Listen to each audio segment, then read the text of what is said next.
gostoso acordar pela manhã após uma bela noite de sono, aquecer um pouco de água, passar aquele cafezinho bem fresquinho e sentar com a nossa família para fazer a primeira refeição do dia. Nossa, só de pensar já é possível sentir aquele cheiro maravilhoso que se espalha pelo ar, chega aos neurônios olfativos, aguça o nosso paladar e convenhamos, combina muito bem com um delicioso pão com manteiga ou aquele tradicional pãozinho de queijo bem quentinho. Muitas pessoas são adeptas ao uso dessa bebida todo santo dia com maior ou menor frequência, mas nem todos sabem que ela é considerada uma droga. Uma droga? Sim! Nela está presente a cafeína que causa dependência química. Você sabia que o chocolate e o chá também são fontes de cafeína?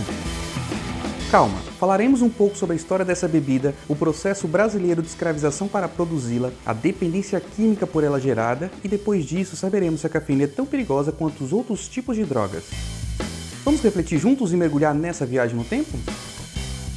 É muito possível que o homem pré-histórico conhecesse plantas que contêm cafeína, mas não podemos afirmar se eles começaram a usar por meio do cacau, do chá ou do café.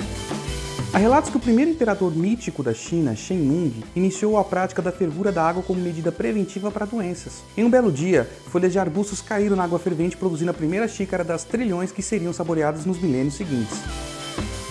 Descobertas arqueológicas mostram que o cacau já era usado no México 1500 anos antes de Cristo e que as civilizações maia e tolteca também cultivavam essa fonte de alcaloide. Em 1502, Cristóvão Colombo presenteou o rei Fernando da Espanha com sementes de cacau. Em 1528, Hernán Cortés saboreou a bebida amarga dos astecas, sentindo o efeito estimulante dos alcaloides e, naquela época, referiu-se ao cacau como a bebida dos deuses.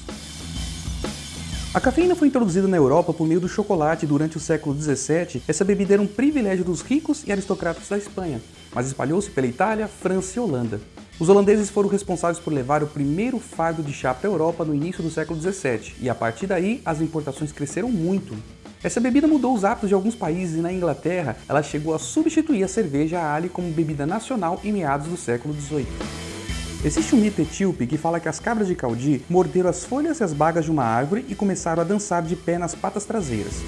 O pastor Caudi também experimentou e sentiu os efeitos estimulantes, mas um islamita do lugar condenou o uso e jogou as bagas no fogo.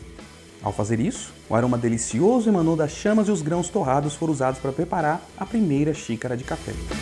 Hoje sabemos que mais de 60 espécies de plantas produzem cafeína. Os arbustos de café são originários da Etiópia, onde eram cultivados há mais de um milênio. Na Europa, esses grãos chegaram por volta de 1600, provavelmente oriundos da Turquia. No Brasil, o cultivo de café há tempos atrás dominava a agricultura e foi um dos motivos para o adiamento da abolição da escravatura. Os cafeicultores necessitavam de mão de obra barata para cuidar das extensas áreas de terra dedicadas aos cafeeiros. Quando o trabalho escravo se tornou ilegal, o país começou a trazer imigrantes, em sua maioria italianos pobres, para trabalhar nos cafezais. A vontade de obter enormes lucros com as sementes transformou o ambiente físico brasileiro.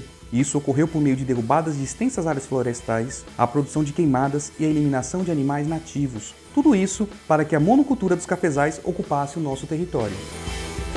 Falamos um pouquinho da história da cafeína e também sobre a escravização dos cafezais, mas precisamos entender o porquê de a cafeína ser considerada uma droga. Vamos lá?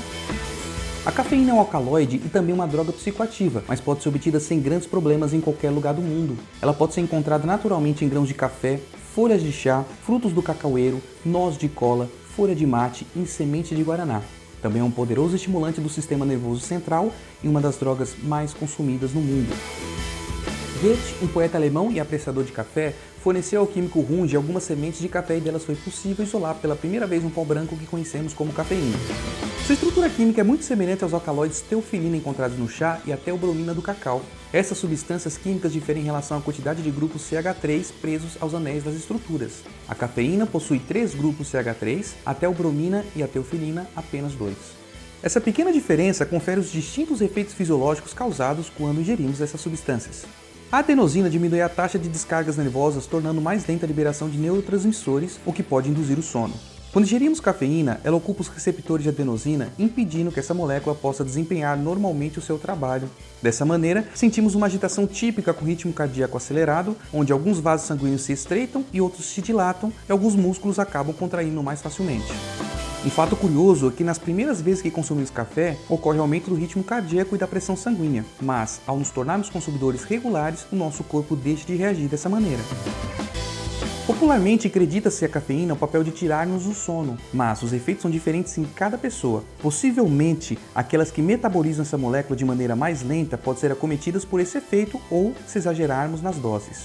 Essa substância ativa a dopamina, o estimulante do nosso cérebro, até o consumo aproximado de 4 xícaras de café. Após essa quantidade, não há modificação no nível de dopamina. O sabor e o aroma fazem do chá e do café duas bebidas muito apreciadas, mas a cafeína é a responsável pela permanente popularidade. Quando o livro Moléculas em Exposições foi escrito, o comércio anual de grãos de café ultrapassava 7 bilhões de dólares anuais, fazendo dele um dos 4 maiores produtos comercializados no mundo. O consumo de cafeína era estimado na ordem de 120 mil toneladas por ano, cerca de 60 miligramas por pessoa todos os dias. Curiosamente, os escandinavos consomem mais de 400 miligramas diárias, os britânicos por volta de 300 miligramas e os americanos 200 miligramas diários. Estimativas apontam que a ingestão de 10 gramas de cafeína poderia ser fatal para um adulto de estatura mediana. Considerando que uma xícara de chá tem entre 80 e 180 miligramas, você deveria tomar em torno de 55 a 120 xícaras de café ao mesmo tempo para obter a dose letal. Portanto, o envenenamento por cafeína é pouco provável e talvez impossível. Nosso organismo identifica a cafeína como uma toxina e após ingestão tenta se livrar dela retirando átomos de carbono da sua estrutura, transformando em teofilina e paraxantina. Esse processo, que pode durar cerca de 5 horas, prossegue até que seja formada xantina, que o organismo elimina através da urina ou utiliza para outras vias metabólicas. O nosso fígado tem um papel muito importante nesse processo e leva cerca de 12 horas para metabolizar 90% de toda a cafeína que ingerimos. Mas é preciso ficar atento. Assim como a nicotina e a morfina, a cafeína é um composto viciador e algumas pessoas podem apresentar sintomas de abstinência, como dores de cabeça, fadiga, sonolência e, em casos extremos, náuseas e vômitos. Uma diferença interessante é que no máximo em uma semana a cafeína será eliminada do seu corpo. E aí, você quer abandonar esse vício? Devido aos efeitos causados pela cafeína, ela já foi proibida em algumas regiões e muitas vezes associada como causadora de mau hálito, indigestão, noites sem dormir, aumento dos níveis de colesterol, trombose e doenças cardíacas. Mas diversos estudos mostraram que não há ligação alguma entre a cafeína e essas doenças. Além da sensação de recuperação das energias, ela também apresenta benefícios medicinais, sendo usada como analgésico, em tratamentos de asma, em dietas e para o aumento da resistência. Curiosamente, os tibetanos, seus cavalos e suas mulas tomam grandes quantidades de chá e outrora as distâncias eram medidas pelo número de xícaras de chá. Estranho, né? Mas 3 xícaras de chá dariam a você a energia suficiente para percorrer 8 quilômetros.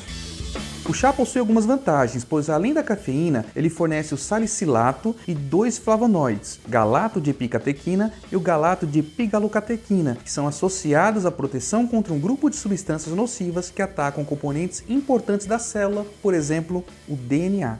Essas substâncias tóxicas são conhecidas como radicais livres e são uma das causas do processo de envelhecimento.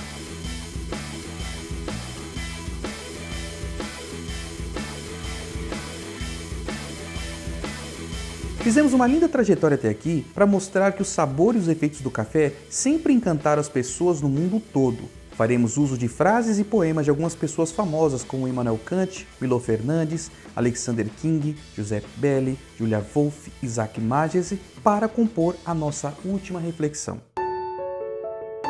Uma amizade se assemelha a um bom café.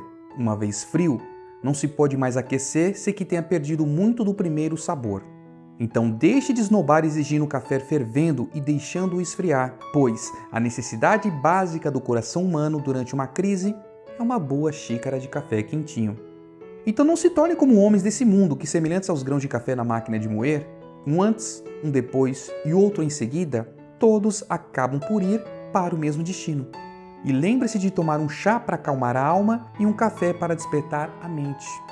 E assim como um amor simples, feito o café da manhã, sem a obrigação de ser perfeito, confortável feito pijama e com a humanidade de quem acabou de levantar,